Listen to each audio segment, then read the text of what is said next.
Hello, in this video we will talk about cardiac output. Cardiac means heart, output is the work done by the heart. What work is being done by the heart? The heart pumps blood to all the parts of the body. At the end of this class, the student must know the definition of cardiac output, the normal value of cardiac output, the factors regulating cardiac output, and how to measure the cardiac output. And of course, you must know the basic law, the most important law in cardiac mechanics, the Frank-Starling law. The definition: cardiac output is defined as the volume of blood pumped by each ventricle per minute. It is each ventricle, the right ventricle or the left ventricle. The right ventricle pumping blood per minute or the left ventricle pumping blood per minute. We are not talking about the total amount of blood pumped by heart. So you have to remember that cardiac output is the volume of blood pumped by each ventricle per minute. That's very important. Two determinants of cardiac output. So you might be asked in the Viva, what are the determinants of cardiac output? Stroke volume and heart rate. Stroke volume means the volume of blood pumped by each ventricle per beat or per stroke. It is stroke volume. Stroke means per beat or per stroke. And the average resting stroke volume is 70 ml per beat. So cardiac output is stroke volume multiplied by heart rate. So in the Viva, if you're asked what are the two determinants of cardiac output, means what determines the cardiac output? Number one, stroke volume. Number two, heart rate. What is stroke volume? Volume of blood pumped by each ventricle per beat, or you may say per stroke. Normal value 70 ml per beat. Cardiac output, the product of the two, so multiply 70 with 70. 70 ml per beat, 70 beats per minute. That is 4900 ml per minute. So cardiac output, average resting cardiac output 5 liters per minute. During any period, any moment, the volume of blood that is flowing through the pulmonary circulation is the same as the volume of blood that is flowing through the systemic circulation. How? Because the right ventricle and the left ventricle both are connected in series. Therefore, the cardiac output from each ventricle normally is the same, although minor variations may occur on a beat-to-beat basis, and these minor corrections are altered by the Frank-Starling law. This diagram will make this point more clear. The arrangement of blood vessel in series. So here you can see the right atrium, the right ventricle. On the left is the left atrium, the left ventricle in red color because oxygenated blood. So right portion of the heart and the left portion both are connected in series. So the blood from the right atrium goes to right ventricle, from right ventricle through the pulmonary artery to lungs, from the lungs through the pulmonary veins to the left part of the body, left part of the heart, and from that to systemic circulation, right? So each minute the right ventricle pumps 5 liters of blood through the lungs. And also the left ventricle is pumping the same 5 liters through the systemic circulation. So their output will be nearly the same except for minor beat-to-beat variations which are being corrected by Frank-Starling law. This is an interesting point. Each half of the heart would pump only about 2.5 million. I'm saying the word only just to make it more amusing. In fact, this 2.5 million liters of blood, that's too much. 2.5 million liters in 1 year. So we are calculating in 1 year. So each half, the right half, 2.5 million liters of blood 1 year. The left half, 2.5 million liters of blood in 1 year. That's a wow point. It is the only resting cardiac output. And what happens during exercise? The cardiac output can still vary tremendously. It can increase to 20 to 25 liters per minute and even more in the trained athletes. So that's great, the beauty of the heart. So how can this cardiac output vary so tremendously depending upon the demands of the body, like during heavy exercise? Cardiac output, the two most important determinants, the stroke volume and the heart rate, both will increase, and hence the cardiac output will increase. Just imagine when you're running, what happens? Your heart is beating faster. That means heart rate increases and the heart is beating with more force. forcefully it is contracting. So that means stroke volume is increasing. So both increase in heart rate, increase in stroke volume contributes to increased cardiac output. As simple as that. So the regulation of cardiac output depends on the control of both heart rate and stroke volume. Just to re-emphasize this important point. Now, the difference between the resting cardiac output and the maximum volume of blood that the heart can pump per minute is known as cardiac reserve, expressed as 300%. Not even 100%. This is 300%. There is a huge variation. Cardiac index is a term that you should know. It is cardiac output expressed in relation to body surface area, your body surface area. So cardiac index is cardiac output at rest, that is 5 liter per minute, divided by a body surface area of a healthy, normal individual. So body surface area, say it's about 1.7 meter square. So your cardiac index will be 3.2 liter per minute per meter square. Why we have made this term cardiac index? Because we want to form a standard cardiac output. We want to know the cardiac output of different individuals of a particular body size. We want to frame a standard. This you should know. Distribution of cardiac output to various organs. So that's interesting that liver, it receives about 1500 ml of blood per minute. That is 25% of the total cardiac output. Kidney 1300 ml per minute, slightly less than 1500, so we'll say about 25% of the total cardiac output. And brain, heart and lungs 750, 250, 500, that's together make 1500. So brain, the most important organ with which you think, and all the vital centers are located in brain. Heart, pumping blood, lungs, oxygenation. So 3 important structures together, they receive 1500 or 25% of the cardiac output. And skeletal muscle and other body organs receive 1000, skin receives 500. So this skeletal muscles and skin together 1500. So that is how the division of cardiac output. 25% goes to liver, about 25% goes to kidneys, and brain, heart, liver, brain, heart and lungs together receive 25%. Skeletal muscles and skin, they receive 25%, right? Factors affecting cardiac output. Now you already know heart rate and stroke volume. Now what affects the heart rate? It is the autonomic innervation. Heart is supplied by both sympathetic and parasympathetic supply. Sympathetic supply will increase the heart rate, parasympathetic will decrease it.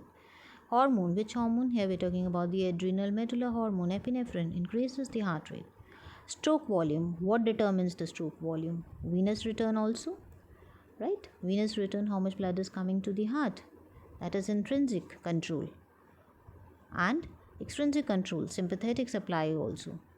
So end diastolic volume and systolic volume, the volume of the blood remaining in the ventricles just before the systole, and the volume remaining in the ventricle just after the systole. So everything we'll just discuss. Heart rate is determined by autonomic influences on the SA node. Sympathetic system has influence on SA node. Parasympathetic has influence on SA node. Right, both have influence on SA node. So pacemaker potential, you are already familiar with the pacemaker potential. The dotted line that you can see is the pacemaker potential. There is a prepotential or the fluctuating potential that you call the pacemaker potential. This is the potential of what? The rhythmically discharging cells. Which one? SA node and AV node. So at the top, at the peak, I'm talking about the black dotted line, which is the inherent SA node pacemaker activity. This black colored line at the peak, if you go, or the spike, at the peak, the potassium channels, they open up and brings about repolarization. So repolarization occur. Now the potential reaches up to minus 40 and further it up to minus 60. So this minus 40, minus 60 is the fluctuating potential. It is called prepotential. During this time, the sodium channels are activated. Calcium channel also. Calcium also, we have 2 types of channel. The small, short acting and the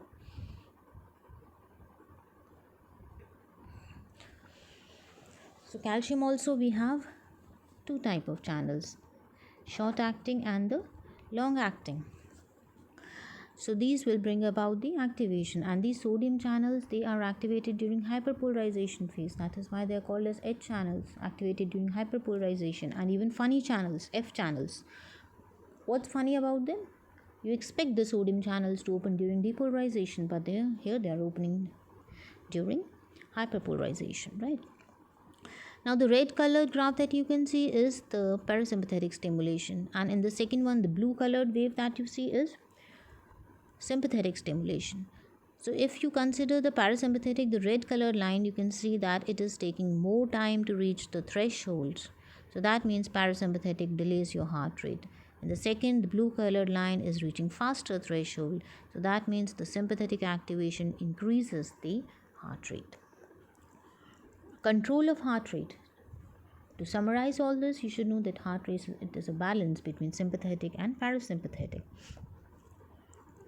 So under resting condition, it is the parasympathetic discharge that dominates, because the acetylcholine activity will suppress the sympathetic activity. What happens if you cut the parasympathetic nerves to the heart? You said parasympathetic is dominant.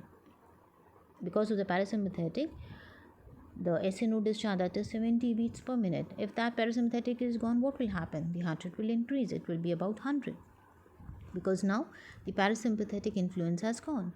So the resting heart rate would increase from its average value of 70 beats per minute to about 100.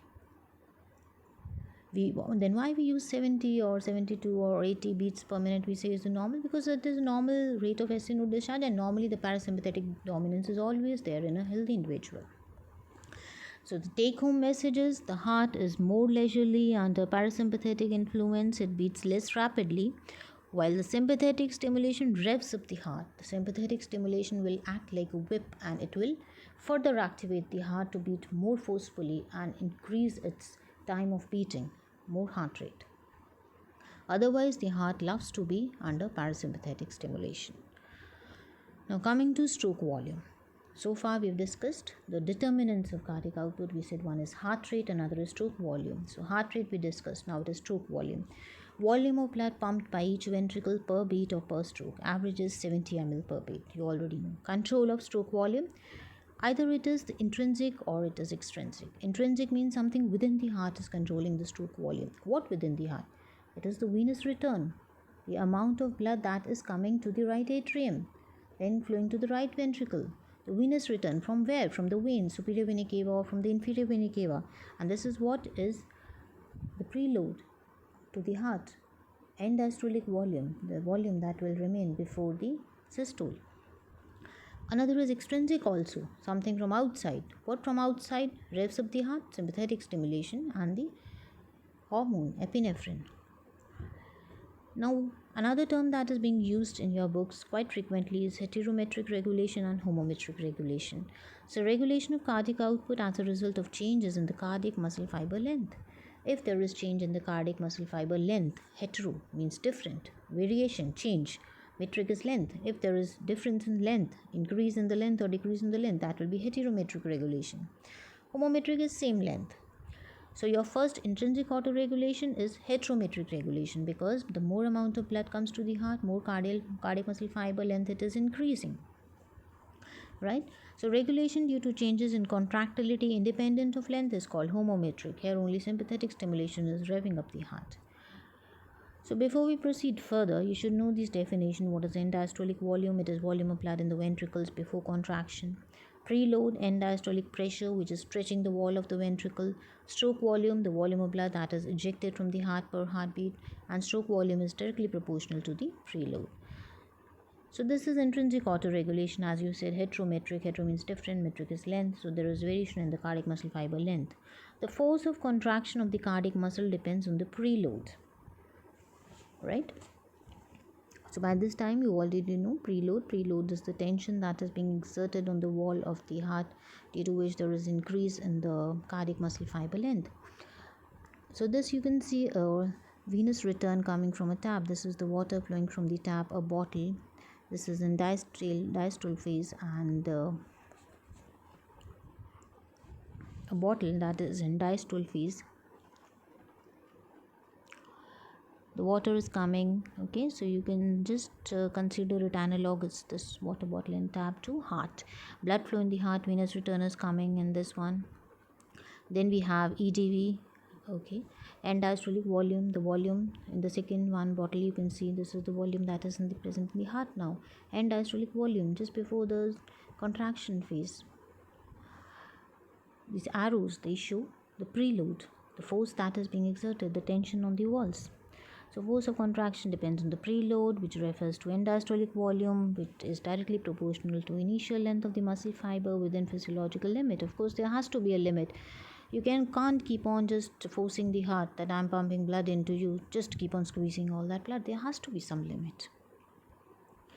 Frank-Starling law was given by physiologist Otto Frank, and so this Frank-Starling law was given by Otto Frank and Ernest Starling, the two great physiologists, and they identified the relationship between the myocardial fiber length and force of contraction. So this is a balloon.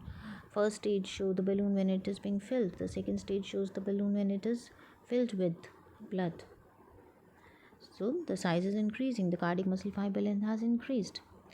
So in simple language, if you want to put, you can say that Frank-Starling law is a phenomenon in the mechanics of the heart, where we study the intrinsic relationship between the end diastolic volume of the heart and stroke volume of the heart. Again, for your revision, it states that within physiological limits, the heart pumps all the blood that returns to it by the way of vein. So more venous return, cardiac muscle fiber stretches to greater length, ventricular muscle contracts with greater force, and more cardiac output. Here you can see in the first one, we have plotted a graph, pressure versus volume. Volume is the end diastolic volume, and the pressure here is the tension on the wall. It is the same as stroke volume. More the tension, more will be the stroke volume, because stroke volume is actually the volume with which you are just squeezing the blood out of the ventricle. So this point 1, 2, 3, 4, 5. On point 1, you can see this is the volume, this is the pressure. On point 2, the volume is increasing, more blood in the ventricle, so pressure is increasing. 3, volume is increasing, pressure is increasing. 4, volume increasing, pressure further increasing. 5, volume increasing, pressure increasing. EDPVR is end diastolic pressure volume relationship. Heart cells, you can see we've drawn in red. In one, the heart is smaller in size, the cell, then muscle fiber length of the heart increases. Second, you can see third one, then fourth, fifth, you can see further it is more. This graph shows the stroke volume versus ventricular end diastolic volume. Normal resting value, this is the normal Frank-Starling law. More the end diastolic volume, as you keep on increasing the blood in the ventricle, the end diastolic volume, the contractile force will increase, the arcomeal length will increase. That's what is Frank-Starling mechanism. So likewise, the greater the diastolic filling, larger the end diastolic volume, the more the heart will be stretched, which means the longer cardiac muscle fiber, which means more stroke volume, right? So it is just the intrinsic relationship between EDV and SV. This is the diagram that has been taken from Guyton, stroke volume versus EDV. You can see the end diastolic volume from 100, 200, 300, 400, 500, and on the other side, on the y-axis, we have 100, 200. So just consider the points A and B. At a particular point A, this is the volume, this is the pressure. Then on B point, it is further increasing. The slope of the graph is going up. Then in C point, D point, you can make as many points. So in all the points, you will see that as the volume is increasing, the pressure is also increasing. But then there comes a point, the optimal length of the cardiac muscle fiber. Like you had optimal length of the skeletal muscle fiber. Optimal length of skeletal muscle fiber is same at rest, like in rest. That means the maximum length and the resting length is almost the same. But here in cardiac muscle fiber, the resting length is less. So it has what do you call, privilege. The cardiac muscle fiber has a privilege because the resting muscle fiber is less than the maximum, so it has the privilege to expand its cardiac muscle fiber length further. Cardiac muscle does not operate within the descending limb of the length tension curve. So the slope, the ascending limb and descending limb. So we are saying that in the ascending limb it will operate. That is the physiological limit, and descending limb is the non-physiological limit. So there the actin and myosin, they have come up so far that the cardiac muscle fiber cannot further stretch even if you keep on putting more blood, just like happens in heart failure.